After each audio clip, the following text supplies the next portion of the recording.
Oras po natin alas 7:04, 4 minuto makalipas sa 7 ng umaga.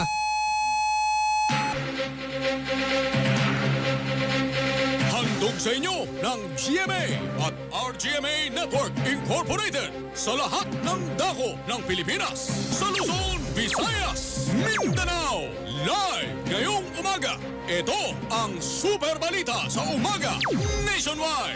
Nag-uulat live mula sa Super Radio DZBB. Narito sina Mike Enriquez at Joel Reyes Sober. Super Radio! Super Radio! Super Radio!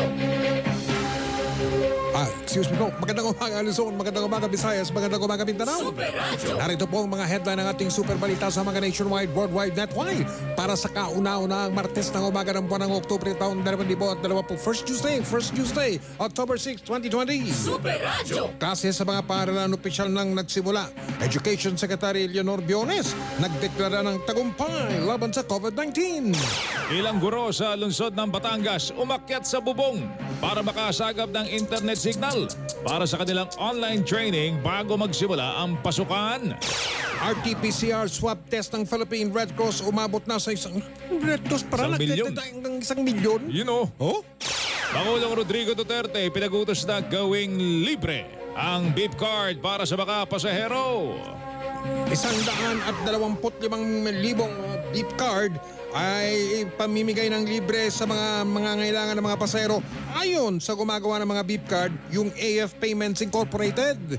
Pangulong Duterte nakakuha ng 71% approval rating batay sa survey ng Pulse Asia.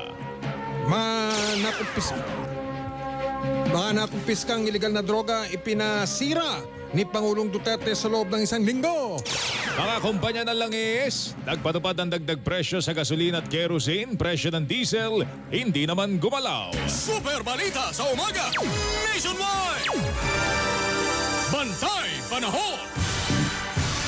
Mga kapusong oras po natin, umuusad ang bilis. 6 na minuto na po makalipas sa 7 ng umaga, alas 7:06, radyo na. TV pa. Kailangan natin, courtesya na. Disiplina pa. Patuloy na binabantayan ng Pag-asa ang namumong sama ng panahon na nasa layong 555 kilometro sa silangang bahagi ng Infanta, Quezon. Samantala, namataan ang isang bagyo. Pero nasa labas pa po ng teritoryo ng Pilipinas. Mario Joseph. Oo. Sunod-sunod na yan, Mike. Sunod-sunod na yan. Tapos may bagyo pa.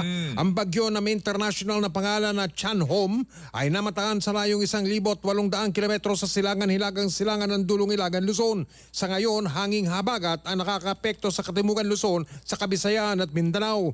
Dahil sa hanging habagat at yung low pressure area, asahan na natin ang maulap na papawarin na may kalat-kalat na mga pagulan, pagkulok at pakidlat sa Kabisayaan, Kabikulan, Mimaropa, Zamboanga Peninsula, Bangsamoro Autonomous Region in Muslim Mindanao at Soxargen.